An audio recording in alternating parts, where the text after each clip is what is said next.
In the preparation for our book entitled The Mystery of the Menorah and the Hebrew Alphabet, we became fascinated with the meanings of the letters of the Hebrew alphabet.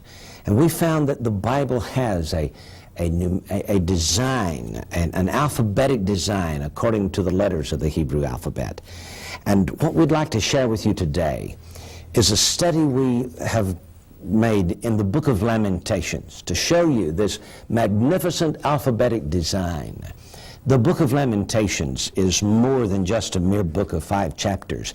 It shows the structure of the alphabet here from the Hebrew, and also it shows us the meanings of these Hebrew letters. Gary Stearman is here to discuss with me the magnificence of Lamentations. Lamentations, the book of elegies and mourning, the book of, in the Greek, Septuagint version, this was called a dirge, as in funeral dirge. And that's where we get our title, Lamentations. The Hebrew, however, is a word that's hard to translate into English. The Hebrew title for this book is Ekah. And we see it in verse 1, chapter 1, and it's the word translated into English, JR, as how. Mm-hmm. And it's an expression of disbelief and of mourning and of shock. Yes. How in the world could this have happened? Mm. And some have also equated it to the word alas. So it's just really difficult to express the deep sorrow and the heartache of the Jews. He looks at his ruined city. And the thing we see about this is that Jerusalem was built with a beautiful architectural design, and now it is destroyed. It's all gone. There is the magnificence of Solomon's temple and the walls of the city and the gates of the city and the streets of the city and the architectural design of the houses. It was a thing of beauty. It rivaled the 7 wonders of the ancient world. And that's what we see here, I think, in the alphabetic design of Lamentations, because chapter 1, chapter 2, chapter 4, and chapter 5 each have 22 verses. And believe it or not, there are 22 letters in the Hebrew alphabet. And what we see in chapter 1, Gary, is that verse 1 opens, the very first letter in that verse is an aleph, the first letter. And verse 2 opens with bait. Verse 3, gimel. Verse 4, dalet. So you can easily see in the Hebrew the alphabetic design. This is true also in chapters 2, 3, and 4. Now, there are 22 verses of chapter 5, but they do not have an alphabetic design. Why? Chaos. As a matter of fact, if you could subtitle this book, everything is turned upside down. Everything is overturned. The city's destroyed. The people are destroyed. The law can no longer be kept. God's blessing is overturned. Everything is upside down and overturned. There is chaos. Well, chapter 5 of Lamentations is probably the saddest lamentation maybe in the history of human existence. Yeah. It is a funeral dirge that is unbelievable in its emotional impact, and its foundation or its structure is, even though it has 22 verses, it's chaotic. It's all mixed up. The letters are jumbled, and so the message is implicit within the structure. That is chaos. So what we have here, Jerusalem is destroyed. I guess we could say no form and void. Yeah. That'd be a good way of translating it, wouldn't it? Yeah, the Hebrew word tohu vabohu, which is translated into English as without form and void, actually concerning the creation of the earth, fits here. There is a void. Yeah. The only thing there is a glimmer of hope because of the grace of God. But interestingly, the book starts in chapter 1 with the 22 letters of the Hebrew alphabet. Remember now, the rabbis speak of these as the word of creation. Taken in entirety, they are called the word of creation because with the 22 letters, God spoke creation into existence. And so we have here some sense of order. Yeah. But it's quickly overturned as you proceed through the book. In chapter 1, then, we have every letter of the Hebrew alphabet in its order, one after the other. But when we get to chapter 2, verses 16 and 17, Gary, we have a beginning of the disintegration of this thing, don't we? We sure do.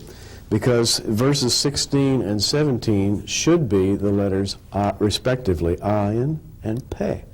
But that's not what we see. All the other letters are in order, but instead of ayin and peh, it's peh and ayin. The two letters are inverted. And this is Jeremiah's way, or shall we say God's way, of calling attention to those two letters. This is true also in chapter 3 yeah, it's and true. 4. 3 and 4. By the time you get to chapter 5, there's no order at all. But in chapters 2, 3, and 4, those two letters are displaced. And it calls attention to them. In fact, I have read commentaries where men have really wondered why this is the case. Yes. And they couldn't figure it out. I would like to offer a suggestion. I believe that the ayin, which represents the eye, and the peh, which represents the mouth, are the two facets of the human being that express lamentations, tears from the eyes and wailing from the mouth. And so I think we see in this, in the eye and the mouth, or the ayin and the peh, reversed in chapters 2 and 3 and 4. I think we can see the great heartache of these lamentations. Now, in a moment, we're going to actually look at these verses that have the ayin and the peh reversed. We've spoken of these in other studies, but I think it'd be worth once again reviewing a rabbinic commentary on the ayin and the peh. The letters of the Hebrew alphabet have meanings. The letter ayin is literally the word for eye. Actually, the name of this letter says the word for eye in Hebrew, ayin. And it's the letter that symbolizes sight and insight. It also symbolizes spiritual awareness. Then on the negative side, JR, it stands for the tempted eye, or the evil eye, the eye that maybe strays and is tempted by the things of this world. On another level, and I'm just scanning through the commentary here as I speak, on another level, in its plural form, Ayin, it speaks of the eyes of God as he looks to and fro through all the world. And finally, the number of this letter, JR, is 70. And it denotes spirituality. And if you remember, the Sanhedrin had 70 men, and it's the spirit of the community, when the community is all in order. And it was Jeremiah who said they would be 70 years in Babylon. That's true. Very true. Now, as we get to the next letter, peh, peh is the symbol of speech and of silence. Peh, the mouth, the organ of speech. It makes man higher than the animals because man can speak, the animals cannot speak. And the mouth is, in its best form, used to express the things of God. And the rabbis say there's a time for speech and a time for silence. There's a time to listen, to shut up and listen to God. Then there's a time to speak. And of course, speak the things of God. Now, as we continue to look at the letter peh, peh stands also for the voice of the prophet. For example, Moses was Israel's greatest prophet. If you recall, he had a little bit of an affliction in his speech. And this was the Lord's way of calling attention to his ordained purpose. The Lord says, maybe you've got a little problem with your speech, but there's no worry. I'll give you a way to speak my words to the people. And he did. So what we have here, metaphorically then, in the 16th and 17th letters of the Hebrew alphabet, we have ayin, the letter of the eye, peh, the letter of the mouth. Now, JR, as we look at the 16th and 17th verses throughout Lamentations, we're going to see some amazing things. Remember, too, Jeremiah was written 6 centuries before Christ, the 6th century B.C., Yes. which means that this symbology we're talking about was in existence at the time of Jeremiah's writings. That's right. So here we have the meanings of the Hebrew letters actually referred to in the message of Lamentations. And when we get down to the very last chapter, let me just mention this, Gary, that we have no alphabetic order here. Oh, yeah. In other words, the first verse does not begin with Aleph. The second verse does not begin with Beit. The third verse does not begin with Gimel, as we see in the other chapters. But when we get down to verses 16 and 17, which would be for the Ayin and the Peh, we have another reversal here, but the Peh is gone. There's no mouth here. In other words, there's nothing else to say. All we have are tears. And so verse 17 says, "For this our heart is faint, for these things our eyes are dim." Wow. One lone reference. There is no reference to any other letter that we can determine in these 22 verses, but there are 22 verses just as there are 22 letters, but the only letter left to see here is the Ayin. Yeah. The I. Now, JR, when everything is in order, the eye is the symbol of spiritual perception, and the mouth is the organ of worship and praising God. When everything is in disorder, there is wailing, there's gnashing of teeth. We even have that in Lamentations, which we'll look at in a moment. And the eye is filled with tears, and it's clouded, and its perception is dimmed. When we get to verse 16 of Lamentations 1, this is the Ayin verse, and I'm reading it. For these things I weep, mine eye runneth down with water, because the Comforter that should relieve my soul is far from me. My children are desolate because the enemy prevailed. There it is, J.R., the letter Ayin. Which means that Ayin means I. Yeah. It says it right here in this 16th verse, corresponding to the 16th letter, Ayin. And the 17th letter actually speaks of the mouth. Of the mouth. And we read, Zion spreadeth forth her hands, and there is none to comfort her. And of course that comfort involves words. The Lord hath commanded concerning Jacob that his adversary should be round about him, Jerusalem. And the Lord commanding is a reference to the mouth. To the mouth. As a matter of fact, the verb in the Hebrew is a reference to speech. So we have the eye and the mouth here in verses 16 and 17. Again, it's interesting that no other two letters of the alphabet are rearranged in this book. Everything else has its proper order in the first 4 chapters, except the I and the mouth. Right. That's the only Hebrew letters that are reversed in chapters 2, 3, and 4. And I think it says that it is with the eye and the mouth the lamenting is expressed. Now, in the second chapter, J.R., verses 16 and 17 should read in the order of the alphabet, Ayin first and then Pe second. But they're reversed. They're inverted because the whole world's turned upside down. And these letters are brought to our attention because they're inverted. It's a very clever way to do it. So the first letter of that 16th verse, the first word begins with a Pe. It's instead of an Ayin. And we read this, and Pe being the letter that represents the mouth. Verse 16, all thine enemies have opened their mouth against thee. They hiss and gnash the teeth. They say, we have swallowed her up. Certainly, this is the day we have looked for. We have found it. We have seen it. Does that speak of the mouth? Yeah, and then the look for, and we have seen it, speaks of that next verse that begins with the Ayin. The first word of that verse begins with the letter Ayin, where it should have been a Pe. So these 2 verses are like reversed here. And not only reversed, but they're a little jumbled. Yeah, and it shows the topsy-turviness of all this. It does. It's because you have some references to the I in the Pe verse.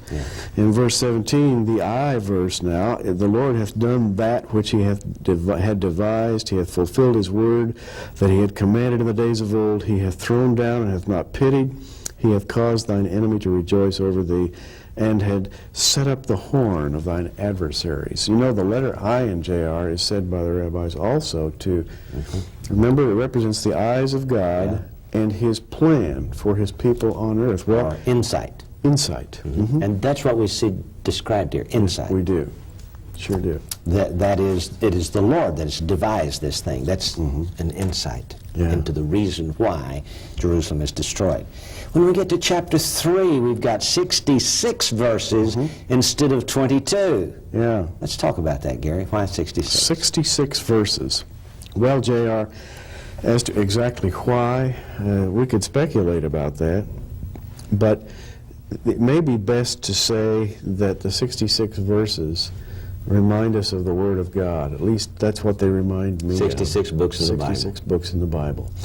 And there's a hammering action here. These are short little verses, and they are the lament of the prophet himself. He's suffering and he is praying that God will save his people, that God will have mercy. The structure is like this. You have 3 Ayins, verses 1, 2, or 3 Aleph, verses 1, 2, and 3 here in the 3rd verse are Aleph, Aleph, Aleph. Then verses 4, 5, and 6 are bait, bait, bait. In other words, each verse begins with that letter. Each verse begins with that letter. And so we have a repetition of Aleph 3 times in the first 3 verses. And then in the next 3 verses, 3 bets. In the next 3 verses, 3 gimels, and so on. And so now we come down all the way to the 46th verse. 46th through the 51st verses start with Pez and then Ayins, and they're inverted. The Ayin should come first, but it's reversed again. It's reversed, showing the destruction of Jerusalem, or of the order of the building of Jerusalem. And J.R., the message is so clear here. Starting with Pe, verse 46, the mouth. All our enemies have opened their mouths against us. Verse 47. Fear and a snare has come upon us, desolation, destruction. Verse 48. Mine eye runneth down with rivers of water for the destruction of the daughter of my people. Verse 49. Mine eye trickleth down and ceaseth not without any intermission. Verse 50, till the Lord look down. There are the eyes of God, and behold from heaven. Verse 51, mine eye affecteth mine heart because of all the daughters of my city. That's spectacular. The mouth first and then the eye. Yeah. How about that? It's just amazing. Absolutely incredible. And you know, the fascinating thing about this chapter 3 is that it appears to be the servant lamp of a menorah design. What we have here are 5 chapters, 5 divisions, and the middle one has 3 times as many verses as the other 2 on either side of it. So we have an elevating here, a lifting up of the servant lamp, just as you see this lamp behind me. And by the way, the lamps are not burning in this program because of the lamentations over the destruction of Jerusalem. The light is gone. And by the way, that's the meaning of the overturned eye. It's dim. The light is out. Yeah, and so we've chosen not to burn the lamps of the menorah as we discuss this program today, as a way of describing this incredible lamentation. And so, chapter 3 with 66 verses, being the servant lamp lifted up, I think shows the heart and mind of God as he too laments over Jerusalem. Now, chapter 1 represents Genesis. Chapter 2 represents Exodus, or that is the antithesis of it. Chapter 3, Leviticus, and Leviticus is God's book. That's the book that's entitled actually, and he called. It's the call of God. And so you can see, as Jeremiah turns attention toward himself, I am the man that hath seen affliction by the rod of his wrath.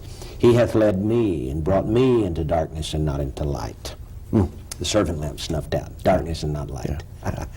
And so we can see the Leviticus nature of this. When we get to chapter 4, we can see the numbers of this, or the wilderness, or the distress. I mean, this is exile. Yes, it the is. people leave Jerusalem, they're going to another land. This fourth chapter. The kingdom's been destroyed. Yeah, incredible, isn't it? Yeah.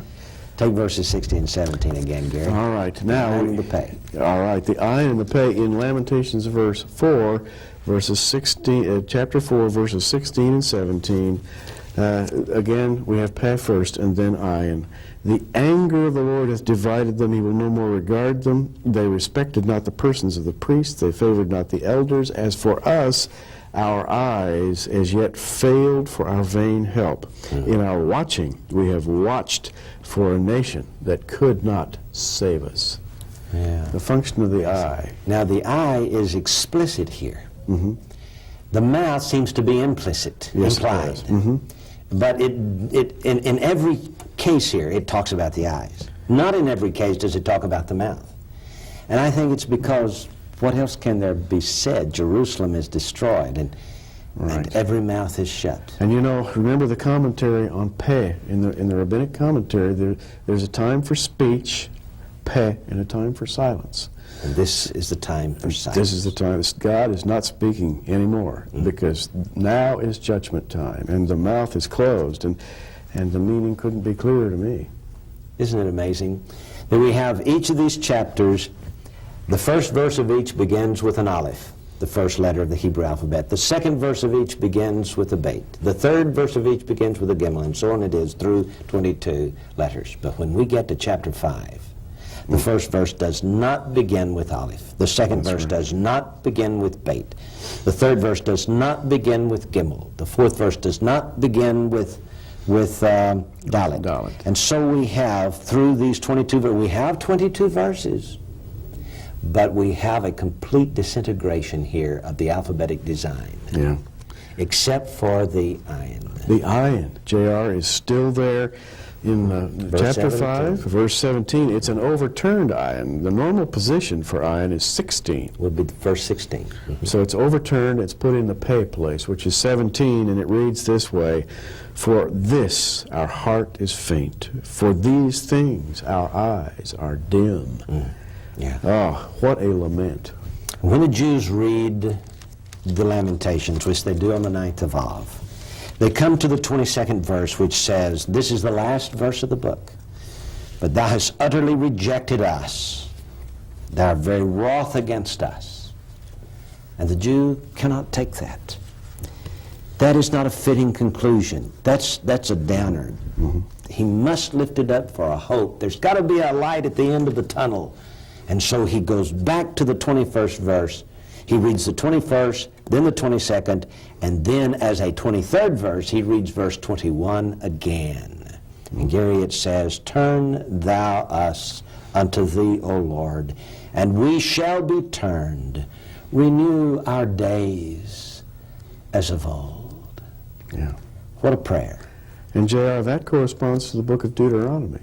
As it ends with Moses' great song of the future, talking about restoration, redemption, the very theme of Deuteronomy.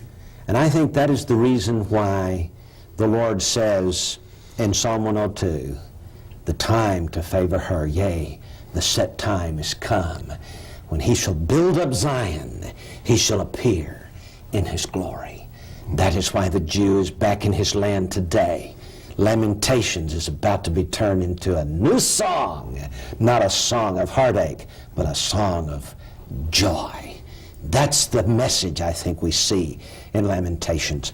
And the very metering of this 5th chapter here, Gary, is different from the metering of the others. Tell us about it. JR, the metering in verse 5 is a horrendous, sad funeral dirge that has a very deadening rhythm, and it's said to be one of the saddest things ever written. No wonder then, when Messiah comes, they will sing a new song.